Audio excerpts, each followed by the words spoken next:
Welcome one, welcome all. This is the VAST podcast, enlightenment for new users, entertainment for experienced users. My name's Parker Bodenhazen. I am here with Evan Murphy. Want to introduce yourself? Hi, I'm Evan. I started making kind of like short films when I was with my brother in like second grade, and I've just always kind of had an interest with cameras, so I started doing photography. I think my 8th grade year, I started really liking photography, and then when I came to West Tech, I started doing graphic design and all of that, and yeah, I really like that stuff. I similarly started when I was very young. I think I was about 9 years old, so that was 3rd or 4th grade. This podcast in itself, this is my personal senior capstone. Capstone is a project that you work on as seniors. When I was 9, my grandpa gave me a copy of Sony Vegas Pro, and I made really, really, really poorly made effect videos. Did you ever work on those? No, it was more my brother. Like, he was way more into it than me, and he's way more into video, and I like photos more, but he got me into everything just like camera-wise. But yeah, he used to make YouTube videos where he would do like tutorials, and he had like 1,000 subscribers, but then he terminated his channel because I would always make fun of him. So that's terrible. I feel really bad now. It was like elementary school, but still. So if you've never seen this around, that's because this is the first episode. This is sort of our pilot episode. See if the interest is there, see if people like it. The idea behind this is, like I said at the beginning, entertainment for experienced users and enlightenment for new users. So this is anything and everything camera, studio, video. If you'd like to star on this, feel free to email the link right here. It's parker@vastlv.com. Just tell me who you are, what experience you have, and why you'd like to be on. Today's episode, we're gonna be calling that Big Mistakes. I'm not a big mistake. That's not what he meant. That's exactly what I meant. So I think we're just gonna first talk about, when have you ever, do you have experience with breaking equipment, misusing equipment? Can you tell some stories about that? If I told all of them, we'd be here for about 2 days. So I'll start with, Okay, so one time in second grade, my brother and I used to be in a band, which is the worst thing I've ever done. And we would make music videos with just DSLR cameras, and it had like a flip out screen, and I thought it would be cool to do this thing where we started the opening of the music video where I was spinning around with the camera, and then it just like went to the band. And so I was spinning, and the screen was open, and it hit the wall so hard, and the screen just completely fell out, it just came off the camera. It was completely detached. And then my brother started sobbing. And then he was trying to press the screen to see if he could get it back, and he tried super gluing it. Oh my god. But the wires were it was bad. And then we would always make music videos and just show our neighbors, and they would be the only people who would see them, and they would all tell us that we were so good. And so this one time we tried to play at a birthday party, and I felt so bad. We were awful. And everyone was just looking what is happening? We were just screaming into the microphones, and Miles was just playing guitar. So what role did you play in that? I was the lead singer. Oh, classic. I remember one time I had first gotten a light kit, and this was a halogen light kit. So if you know halogen bulbs, if you touch them, they stop working because of the skin oils. And so I had first gotten this, I think I was probably 12 or 13, and I put the bulbs in the fixtures, and I turned it on, and it worked good for a solid 5 minutes. And then it exploded. It shot glass everywhere. Really? It was so scary. That one's one of my worst stories. You just got it? Yeah, I just got it. I had it for probably 2 days. I actually have another example of a time that I had just gotten some equipment and broke it. Oh gosh, I don't know how old I was. I was really young. I had gotten one of those flip minnow cameras, those itty bitty ones that everybody had at some point. And for some reason I thought it was waterproof. So to test it, I ran it under the faucet, and I had it for a solid hour before it broke. I've done that before. Everything I've ever broken hasn't been mine. It's been my brother, Miles's. And he got a new camera, and for some reason, we were really young. For some reason, I thought it was waterproof, and I jumped in the pool and was like filming myself swimming and stuff, and I completely broke it. It was really bad. I've also dropped his camera in the ocean. How did that happen? We were in Laguna Beach, and we weren't even young. This was like 2 years ago. And he always makes like this really cool Laguna video, and we were walking along the beach. It was me, Miles, and our friend Morgan, and we were getting shots just like for the video when it was like really foggy out. It was like really early in the morning, and it was high tide, and we thought it was like this one section of the beach where it was like rocks, and then the ocean would come up and just like go like boom, and like hit the rocks so hard, but then it would go back in, obviously. And so we thought we can make it by before the water came back again. Oh no, and I can already see where this is going. We're like sprinting, and I have his camera, and then it just comes, and it's like boom, and I tried to hold it up, and no, it went in the water, and there was just, usually sometimes Canon cameras can be like fixed with water, but because it was salt water, salt got into the camera, and so we went back to our friend Morgan's rooms, and we were trying to blow dry it, and like that's what we just looked online. What do you do when you get water on a camera, and you're supposed to blow dry it, but it was the salt. The salt messed it up, and he probably started crying again.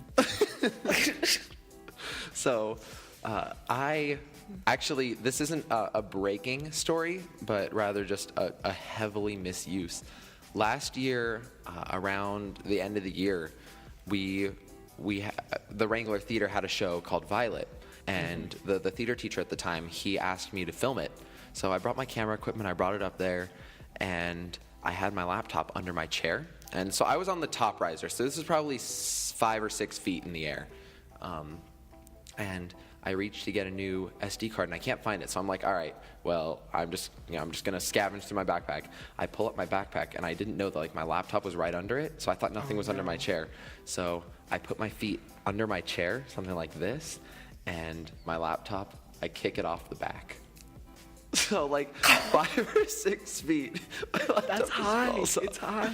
I gotta just give a shout out. We're not sponsored by Incase, but those guys saved my laptop. Can you sponsor this?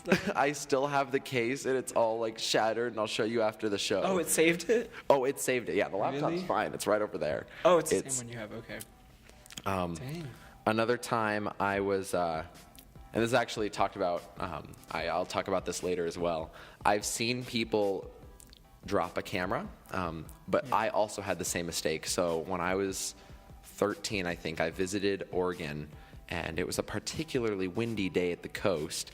I had my brand new flip minnow, because I got a new one after I broke the original one. I had that on a tripod, and so it's a pretty lightweight camera, and the wind just blew it over. Are you serious? I have the footage somewhere. I just don't know where it is, but it's one of the most iconic videos I have. That's really funny. I think I wash a lot of SD cards in my pocket. I've done that before. I just keep them in my pocket, and I'll put them in the laundry, and everything's gone. Then they don't work. Nope, they don't work.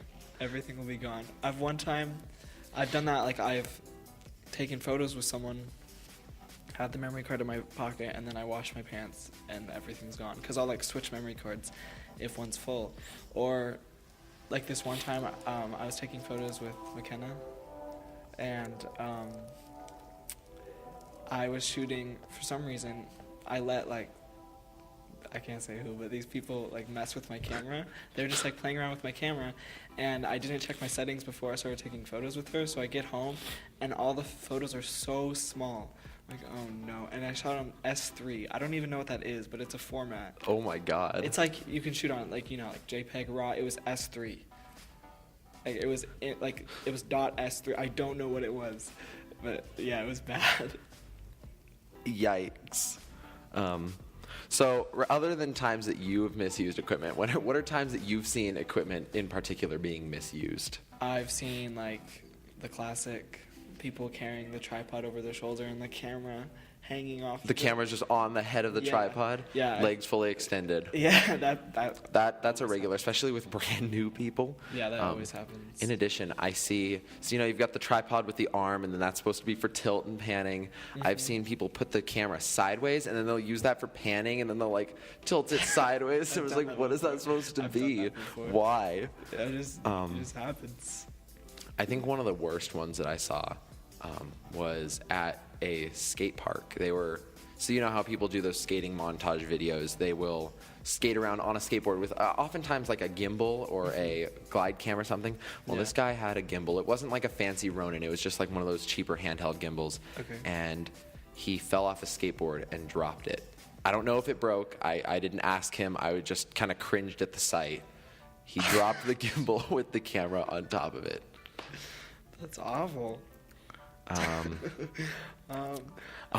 I know I mentioned this a minute ago, but we actually have a broken T5i camera in the West Tech video production studio because of the same situation that happened. It was really windy. They set their camera. They forgot about it.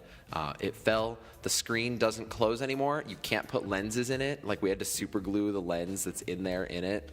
I don't think it focuses either. Like I think it's really janky. Ooh, that's rough. It's really bad. I've seen people, not like camera stuff, but I've seen people just like break their laptops all the time. I've seen so many people at the school drop their laptops. Oh my God. And like that's a regular occurrence. Yeah, more like laptops and phones than. I mean, I'd like to say people at the school are careful with cameras and the equipment. Y'all aren't careful. Ooh, I just said something. This is one that always that I just got to rant about a bit. Casey Neistat, can we talk about him? I love his footage. I love his films. He's a great cinematographer. But oh my God, the way he handles equipment pisses me off. Yeah, I always see how he'll like blame it on the camera or like the company. He'll be like, Canon, fix this. But he'll drop it from like 2 stories. And he'll take an axe to a camera. That one's the most Why iconic. did it break? Like, what do you mean, why did it break? I think he has a drone graveyard on his wall. Yeah, oh my God, he's working so many drones. I still have never owned a single drone, and I envy that man. I am so jealous of his lifestyle. And then he'll just buy a camera and he'll be like, God, personalize it, and he'll like carve his name into it. What are you doing? It's like, Casey, you gotta get the address on it. Like, what? And like, okay, I understand that he has a reason because like, I get that if you're careful with cameras, you aren't always gonna get the shot. It's just borderline reckless. He just doesn't. He's like, I can get a new one in an hour. He doesn't care. In an hour, yeah.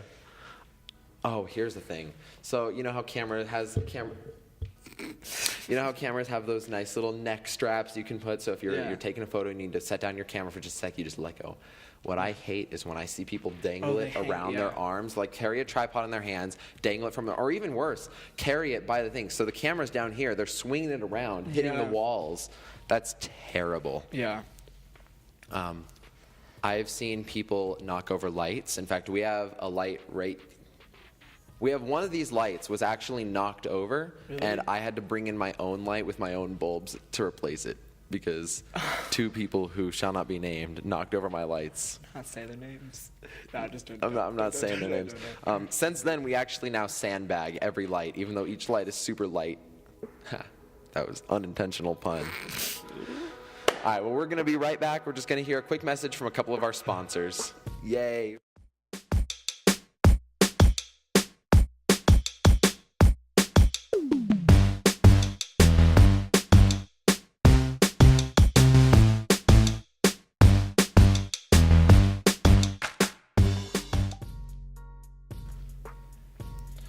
All right, and we're back. Still here with Evan Murphy. He hasn't changed. I haven't changed. I think we're all right. We're good. So, before our little commercial break, we talked about times that we've seen equipment be misused or times we've even misused equipment. We want to talk about how not to misuse equipment and what are the proper procedures for using higher end equipment. So basing off of my little halogen bulb story, let's Touch them. let's start there. Don't touch your halogen bulbs. Don't even wear gloves. Don't do anything. Use a napkin. Use a piece of plastic. Use something to hold onto the bulb with where you aren't actually touching the bulb. Nobody wants shards of glass and shrapnel shot into them. Did that happen to you? No, it didn't. It just shot out. Oh, okay. I wasn't in front of the light, but Okay. I had to do some vacuuming before Mom came home.